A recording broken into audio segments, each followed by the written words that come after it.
यह वो जमीन है जिसने दुनिया के पहले महान साम्राज्य को जन्म दिया और जो कभी कला और विज्ञान का सबसे बड़ा केंद्र हुआ करती थी। तो फिर सवाल यह है कि दुनिया ईरान को लेकर इतनी बेचैन क्यों रहती है? क्यों वहां की हर एक हलचल पूरी दुनिया में एक तूफान बन जाती है? ये वो सवाल है जो आज की वैश्विक राजनीति की दिशा तय करते हैं। देखिए, इसका जवाब सीधा नहीं है। ये कहानी कई परतों में छिपी है और आज हम एक एक करके इन्हीं परतों को खोलेंगे ताकि इस देश के गहरे रणनीतिक महत्व को हम सब समझ सकें। तो चलिए शुरू करते हैं पहली परत से, और वो है ईरान का विशाल भूगोल। किसी भी देश के महत्व को समझने के लिए उसके आकार को जानना बहुत जरूरी होता है। ईरान का कुल क्षेत्रफल 16 लाख वर्ग किलोमीटर से भी ज्यादा है। इस लिहाज से यह दुनिया का 17वां सबसे बड़ा देश है। लेकिन यह आंकड़ा अपने आप में पूरी कहानी नहीं बताता। इसे ठीक से समझने के लिए जरा सोचिए कि अगर जर्मनी, फ्रांस, ब्रिटेन, इटली और स्पेन, इन 5 बड़े और शक्तिशाली यूरोपीय देशों को मिला भी दिया जाए, तो भी ईरान अकेले उन सबसे बड़ा है। यह कोई मामूली देश नहीं है। यह एक महाद्वीप जैसा विशाल भूभाग है, और यह विशाल जमीन दुनिया के एक ऐसे चौराहे पर मौजूद है जो पूरब और पश्चिम के बीच एक पुल का काम करता है। यह यूरोप, रूस और एशिया को एक साथ जोड़ता है, और सबसे बड़ी बात, यह हॉर्मुज की खाड़ी को कंट्रोल करता है। वह समुद्री रास्ता जहां से दुनिया की अर्थव्यवस्था की धड़कनें गुजरती हैं, और इसी जमीन के नीचे छिपी है ईरान की असली ताकत। आज ईरान दुनिया के चौथे सबसे बड़े तेल भंडार और दूसरे सबसे बड़े गैस भंडार पर बैठा है। ये सिर्फ एक देश नहीं, ये ऊर्जा का एक ऐसा महासागर है जो इसे दुनिया के मंच पर एक बेहद अहम खिलाड़ी बना देता है। लेकिन ईरान की कहानी सिर्फ भूगोल या जमीन के नीचे दबे खजानों की नहीं है। इसकी असली पहचान, इसकी असली ताकत, इसके हजारों साल पुराने इतिहास में छिपी है। यह सिर्फ एक देश नहीं, यह एक महान सभ्यता है। सोचिए, जब दुनिया के ज्यादातर आधुनिक देशों का वजूद तक नहीं था, तब फारस अपने महान साम्राज्य बना रहा था। अखामनी साम्राज्य से लेकर पार्थियन और ससानियन तक, इन ताकतों ने सदियों तक रोम जैसी महाशक्ति को सीधी टक्कर दी। ये ताकत और प्रभाव का एक ऐसा सिलसिला है जो कभी टूटा नहीं।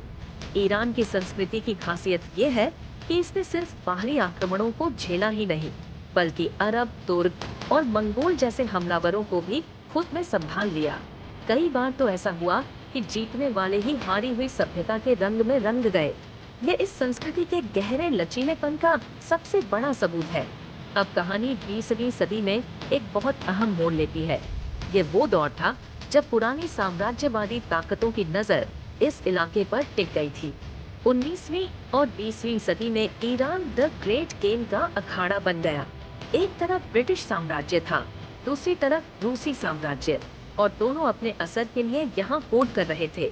दक्षिण से अंग्रेजों का दबाव था, तो उत्तर से रूस का। ये सिर्फ जमीन की लड़ाई नहीं थी, यह ईरान के लोगों के मन में बाहरी ताकतों के खिलाफ एक गहरे शक का बीज बो रही थी। और फिर आया साल 1953। एक ऐसी घटना हुई जिसने सब कुछ बदल कर रख दिया। जब ईरान की चुनी हुई लोकतांत्रिक सरकार ने अपने तेल पर अपना हक जताते हुए उसका राष्ट्रीयकरण किया, तो अमेरिका और ब्रिटेन ने मिलकर उस सरकार का तख्ता पलट कर दिया। शाह को वापस गद्दी पर बिठाया गया, और इस एक घटना ने ईरान के मन में पश्चिम के लिए अविश्वास के ऐसे बीज बोए जिसकी फसल आज तक काटी जा रही है। इसी अविश्वास और शाह के दमनकारी शासन का नतीजा 1979 में एक क्रांति के तौर पर सामने आया। एक ऐसी क्रांति जिसने सिर्फ ईरान का नहीं, बल्कि पूरी दुनिया का नक्शा बदल कर रख दिया। इस क्रांति ने शाह की बादशाहत को खत्म कर दिया, और ईरान में एक इस्लामी गणराज्य की स्थापना हुई, यानी एक थियोक्रेसी। एक ऐसी व्यवस्था जहां सबसे बड़ा अधिकार एक धार्मिक नेता के पास होता है। आज दुनिया में यह अपनी तरह की अकेली बड़ी हुकूमत है, और इसके नतीजे बहुत तेज और नटखटे थे। अमेरिका और ब्रिटेन से रिश्ते पूरी तरह टूट गए, खास तौर पर तेहरान में अमेरिकी दूतावास संकट के बाद। अब ईरान पश्चिम का दोस्त नहीं, बल्कि एक मुखर विरोधी था। एक ऐसी नई ताकत जिसने मिडिल ईस्ट में ताकत के समीकरण को हमेशा हमेशा के लिए बदल दिया। तो चलिए अब इन सभी परतों को एक साथ जोड़कर देखते हैं। एक विशाल भूगोल, बेहिसाब कुदरती संसाधन, 1000 साल पुरानी सभ्यता की पहचान और एक पूरी तरह से आजाद विदेश नीति। जब यह सब कुछ एक साथ मिलता है तो हमारे शुरुआती सवाल का जवाब खुद ब खुद साफ हो जाता है। ये बात ईरान की आज की भू राजनीतिक भूमिका को बिल्कुल सटीक तरीके से बयां करती है।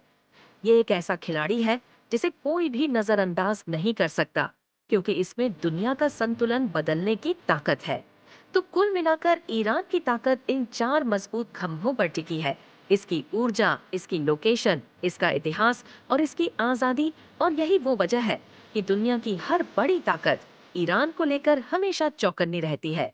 अमेरिका की नजर उस पर है, यूरोप उससे परेशान रहता है और रूस और चीन भी उसी के इर्द गिर्द अपनी रणनीतियां बनाते हैं।